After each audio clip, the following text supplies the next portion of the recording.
Olá, hoje vamos conhecer a história da Maria. A Maria é uma menina que ela sobreviveu, ela sofreu muito, ela quase morreu. Ela saiu muito machucada, doente, mas ela sobreviveu ao relacionamento com um narcisista perverso. Aí ela começa assim, a história dela que ela mandou. Ela começa assim: Olá, meu nome é Maria, eu sou filha única. E um dia fui numa festa com minha prima. Eu não era muito de sair, porque eu era muito estudiosa e trabalhava. E já era muito independente. Já era independente, ela não dependia dos pais, mas para nada, né, ela que ajudava. Ainda continuava morando com os pais, mas ela era independente, porque estudou, trabalha. Aí ela falou assim: "E fui numa festa com a minha prima, e lá eu encontrei um homem e me encantei com ele".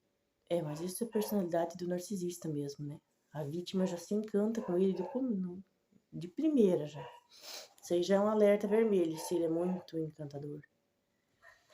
E depois que ele me viu, pegou o telefone com minha prima e não parou mais de ligar, não me deixou mais sossegada, me ligava o tempo inteiro. E eu me sentia amada, me sentia uma rainha, me sentia desejada.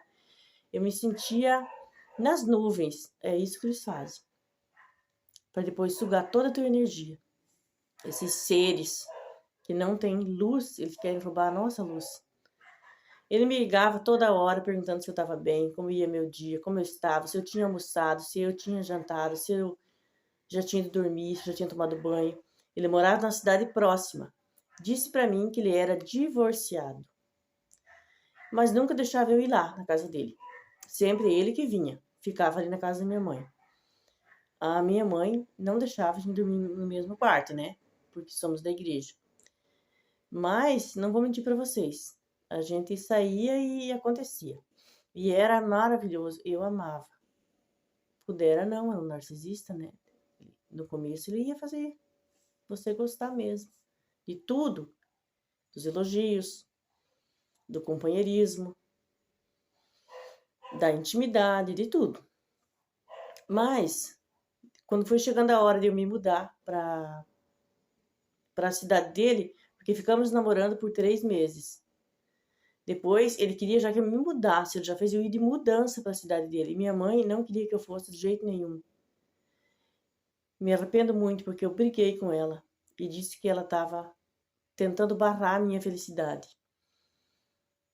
Ela estava ali vendo já que tinha alguma coisa errada, que tinha algum alerta vermelho, a mãe deve ter percebido, não queria que ela fosse, mas ela ainda brigou com a mãe. Claro, ela estava encantada. Tudo que viesse dizer o contrário do excelentíssimo, ela ia se revoltar. Uma menina doce, linda. Ela relata que em um ano ele acabou com ela.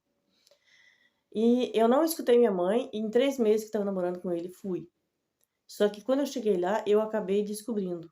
Fazia apenas 15 dias que ele tinha se separado da mulher, nem divorciado era. Quer dizer, então ele era casado, ele estava com as duas. A mulher deve ter respirado aliviada quando soube que ele arrumou outra e ia deixar ela em paz, né? Porque deve ter sido outra que deve ter sofrido na mão dele, deve ter saído doente dessa relação, né? Ela não fala daí, também ela não deve ter contato e aqui o foco é ela. Quando eu fui tirar satisfação, ele ficou muito irritado e me deu o primeiro tapa na cara. Olha aí, já era pra você ter virado a volta e voltado, mas a gente, né, quer tentar que dê certo. Nós mulheres não casamos para se separar, a gente casa para viver o resto da vida. E depois me pediu perdão, que nunca mais ia acontecer, e blá, blá, blá, blá. É isso mesmo que eles fazem. É um morde e assopra. É um bate e beija. Que nunca mais ia acontecer. Quando eu fui descobrir, nem trabalhar ele trabalhava. Eu que tive que pagar o aluguel do apartamento que ele tinha alugado pra gente morar. Porque a casa onde ele morava com a mulher também era alugada. E ele que saiu. A mulher deve ter dado graças a Deus, né? Eu que tive que pagar o aluguel. Eu que tinha que pagar o aluguel todos os meses e sustentar a casa. E ainda dar dinheiro para ele sair com os amigos. Mas olha que gigolô. E depois a minha vida se transformou num inferno. Porque ele chegava bêbado e me batia. Batia muito. Eu ficava toda marcada. Meu corpo ficava todo roxo. E depois me obrigava a ter intimidade com ele. Eu não queria. Eu relutava, mas ele me pegava à força e fazia. Meu corpo ficava todo roxo e marcado. Ficava com muitas marcas, porque era sempre obrigada a fazer, a ter intimidade na hora que ele queria, do jeito que ele queria e nas posições que ele queria. Depois eu comecei a perceber que eu estava, além de estar sofrendo violência doméstica, um relacionamento abusivo, que eu estava sofrendo violência íntima também. Porque eu não queria, ele sempre me forçava. Ele me agarrava à força, com toda a força que ele tinha, e eu me obrigava. Mas é isso que eles fazem. Eles batem, depois eles obrigam a mulher a ter intimidade com eles, para eles terem mais prazer. Ele sente mais prazer, porque a vítima está ali humilhada, mas tem que se submeter aos caprichos deles. Isso traz mais prazer para eles, mais prazer, mais prazer. É por isso que ele batia e te agarrava e te violentava, porque isso é ele te violentava. Um dia peguei o celular, me tranquei no banheiro e comecei a discar 190. Quando eu comecei a discar o 90, ele arrebentou a fechadura e entrou, me tomou o celular, quebrou o meu celular no chão e disse que se eu chamasse a polícia, que ele fosse preso, eu ia pagar as consequências quando ele saísse de lá. Então nunca mais me atrevi a pedir ajuda para a polícia, né? Foi um ano desse jeito, mas nesse um ano, ele acabou comigo. Eu fui mandada embora do emprego porque eu não dormia, ele não me deixava dormir. Eu chegava lá, eu não dava nenhuma produção, porque eu saí da empresa que eu trabalhava, quando morava com minha mãe, e fui trabalhar na mesma área, mas em outra empresa, claro, na outra cidade dele. Como eu não dormia, não dava nenhuma produção, fui mandada embora. E logo fomos despejados do apartamento, porque não tinha como pagar. Claro, ela não estava trabalhando. E eu não tinha força nenhuma para sair procurar outro trabalho, porque sou formada, logo encontraria se procurasse. Mas como eu não dormia, ele não me deixava dormir, eu não tinha força nenhuma para me levantar e sair distribuindo currículo e pelo menos mandar currículo online. Eu não tinha força mais para isso. Nem procurava trabalho, eu ficava o dia inteiro deitada. Nem a casa eu limpava mais. Ele me batia por isso também. Em um ano ele acabou comigo. Eu já não tinha mais brilho, eu já não tinha mais vontade de viver e eu já falava até em tirar minha própria vida. Fomos morar com a mãe dele, porque fomos despejados do apartamento. Aí sim, que se transformou mais ainda, porque ela adorava o filhinho amado dela e me humilhava. E falava mal de mim, bem alto para eu escutar mesmo, ela falando mal de mim. Eu estava no quarto e ela falando mal de mim. Na cozinha, ou na sala, ou no quarto dela, não importava. O único que me defendia um pouco era meu sogro. Eu escutava ele mandando ela falar baixo. Ela dizia que não ia falar baixo, que era para eu ouvir mesmo. Quando se mudamos para morar com a mãe dele, fazia um ano que a gente vivia junto. Mas ali eu já estava um lixo, ele já tinha acabado comigo. Aquela jovem linda, cheia de vida, cheia de sonhos, feliz, cheia de brilho, cheia de energia, ela já não existia mais. Ele já tinha matado. Pudera não, né? Tanto sofrimento. Fiquei morando ali na casa da mãe dele mais 6 meses. Ela ainda aguentou bastante, né? Um dia, ele saía muito. Saía de manhã, voltava de noite. Depois ele começou a sair na sexta, voltava só no domingo ou na segunda. Claro, você não tinha mais dinheiro para dar para ele, né? Ele saía por aí caçar outras vítimas, que ele pudesse ser gigolô de outras mulheres. Porque de você, tudo que ele tinha para arrancar, ele já tinha arrancado. E você ia morrer na mão dele se tu ficasse. Se tu continuasse na casa da mãe dele, continuasse com ele insistindo nesse relacionamento, você ia morrer na mão dele. Porque é isso que acontece. Depois de um ano e meio morando junto, um ano no apartamento e meio ano, né, 6 meses com a mãe dele, que ele saiu, a mãe dele saiu de casa também, eu não sei se foi fazer a feira, o que ela foi fazer, eu catei um pouquinho de roupa que eu tinha. Eu sei que não é bonito o que eu fiz, mas eu fiz para sobreviver. Eu peguei um dinheiro do meu sogro, porque eu não tinha como sair de lá. certo? Ele achava, né, ela nunca vai sair de lá, porque ela não tem como sair de lá, não tem nem como pagar a passagem. Eu peguei o dinheiro do meu sogro, chamei um cara por aplicativo,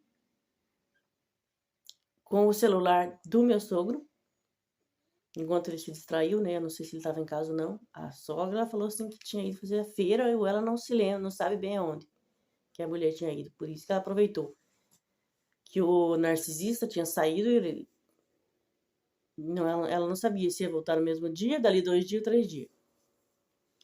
Como a sogra saiu, o sogro, certo, eu não perseguia muito ela, ficou mais fácil para ela fugir. Chamou um cara de aplicativo pelo celular do sogro e pegou um dinheiro do sogro. Isso é um instinto de sobrevivência. Não é que ela é sempre assim, ela não é uma moça assim. E fui para a rodoviária. Peguei o primeiro ônibus para minha cidade. Eu não via a hora aquele ônibus sair da rodoviária. Porque eu olhava toda hora ver se ele não tinha descoberto que eu tinha fugido. Eu estava desesperada. Nem o ar não passava. Me deu uma crise de ansiedade. Eu estava desesperada. E aquele ônibus parece que cada minuto era uma hora. Não saía nunca. Mas faltava pouquinhos minutos para sair. Só que na minha cabeça, no meu psicológico, aquilo parecia que passavam-se horas e horas e não chegava a hora do bendito ônibus partir. Bem, chegou a hora, o ônibus saiu. Dei graças a Deus quando o ônibus saiu da cidade, que já estava na BR. Fui-se embora. Quando eu cheguei na minha cidade, eu também fui lá, peguei um carro pelo aplicativo, tinha já lá na rodoviária, porque eu não tinha celular, ele tinha quebrado. E fui para minha casa. Quando eu cheguei na casa da minha mãe, se abraçamos e choramos muito.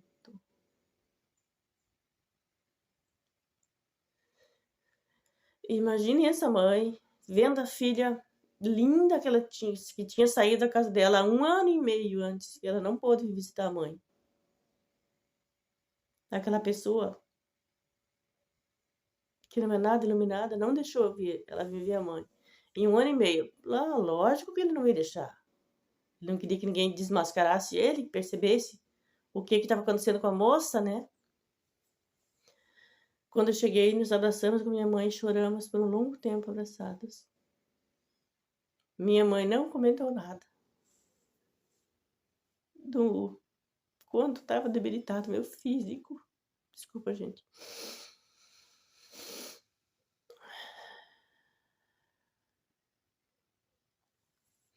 Só perguntou se eu queria tomar um banho e disse que tinha roupas minhas ali que eu tinha deixado. Quando fui embora, eu não tinha levado tudo. Eu disse que sim, que queria tomar um banho. Enquanto isso, ela tão feliz, num misto de alegria e tristeza por me ver tão debilitada, ela preparou um almocinho para mim. E me serviu antes da hora do almoço, depois que ela foi fazer o almoço para ela e meu pai. E me ofereceram de novo. Eu disse que não, que só ia sentar ali com eles, porque ela já tinha feito uma comidinha para mim. Imagine nessa mãe, devia estar com muita saudade, muito preocupada, achando que a filha nem ia sair viva mais. E talvez em algum momento a filha falou por telefone que estava passando, não sei, isso ela não relatou. Se a mãe sabia ou não. Sentei com eles comeram. A minha mãe lavou a loucinha, nem quis que eu secasse para ela. Fomos deitar, dormir um pouquinho depois do almoço. Quando nos levantamos, ela fez um café, tomamos café. Ela deixou para tocar no assunto dali uns 2 dias. Olha que mãe sábia, né? Que mulher abençoada, sábia. Ela estava, a filha, tão machucada que ela pensou, se eu tocar no assunto agora, ela vai começar a chorar. E eu também. Não estou preparada para isso. Ela deve ter pensado isso. E nem ela, nem a filha. Dali uns 2 dias que eu estava lá, que ela perguntou o que tinha acontecido, que eu estava tão magra, tão debilitada, sem brilho. Eu não era mais a mesma que tinha saído dali. Aí eu caí no choro, chorei muito antes de começar a falar. Quando eu consegui começar a falar, eu contei tudo o que tinha acontecido. Só que até então eu não sabia que esse homem tinha esse transtorno de narcisismo, e nem minha mãe, a gente não sabia disso. A gente é do bem, a gente não sabia que existia esse transtorno. Minha mãe marcou um psiquiatra para mim. porque ela disse que eu estava muito debilitada, eu precisava de ajuda, eu não dormia, porque ela via que eu não dormia. Eu tinha muita ansiedade, me dava aquelas crises de ansiedade. Eu não cheguei ali, já comecei já na próxima semana a ir procurar emprego. Não, claro que não, né? Você não ia sarar da noite pro dia, meu amor. Bem que você fez, ficar lá na tua mãezinha, ela te ajudou, Deus te curou, depois você foi retomando a sua vida aos poucos. É isso que tem que fazer uma vítima, tem que se fortalecer, depois vai retomando a vida aos poucos. Não queira achar que da noite pro dia, você que está sofrendo aí, não é da noite pro dia que você vai voltar a ser quem era, mas você vai voltar. Tenha fé em Jesus. Ele vai te libertar. Ela me levou no psiquiatra, continuando a história da moça. Ela me levou no psiquiatra e ali fui diagnosticada com depressão profunda, transtorno de ansiedade e transtorno do pânico. Comecei a fazer o tratamento, mas vocês sabem, né, que não é do dia para noite que o remédio pega bem. Primeiro derruba para depois começar a melhorar. Sim, eu sei que eu tenho depressão, eu tenho toque religioso, tenho transtorno de ansiedade. Eu tomo um antidepressivo, eu tomo um remédio para dormir e eu tomo um antipsicótico. Eu, Hortência. E sei que o remédio até 15 dias ele não faz efeito. O teu corpo ele rejeita primeiro. Parece que você piorou. Depois é que você vai melhorar. Continuando. Nos primeiros dias parecia que eu tinha piorado. Depois eu comecei a melhorar. Quando fazia 1 mês e meio mais ou menos que eu estava na minha mãe, eu já estava mais gordinha, mais bonita, já estava voltando a minha alegria de viver, voltando aquele brilho, já estava voltando a ser a menina amável, feliz, que eu sempre fui, né? E minha mãe tão feliz, meu pai também. Minhas tias vinham de outras cidadezinhas me visitar, me ver. Depois elas comentavam entre elas que achavam que nunca mais iam me ver. Depois de 1 mês e meio, eu já comecei a procurar trabalho. E pasmem, porque saí pela porta da frente, nunca fiz nada errado. A empresa que eu trabalhava antes e ganhava muitíssimo bem quando eu estava ali na minha mãe, me chamou de volta. Fiquei tão feliz. E o traste nunca me procurou. E graças a Deus por isso. Talvez, se ele não tivesse quebrado meu celular, ele ia me infernizar me ligando. Mas aí eu trocaria o chip, bloquearia ele, sei lá. Ele não ousou vir na minha cidade atrás de mim, porque ele sabia que ali eu tinha pessoas que me defendiam. Que ele não ia me bater, me violentar de todas as maneiras e formas possíveis. Nunca me procurou. E essa é a minha história. Eu sou uma sobrevivente de 1 ano e meio com um narcisista perverso. E mais 1 ano eu teria morrido, ou nem 1 ano.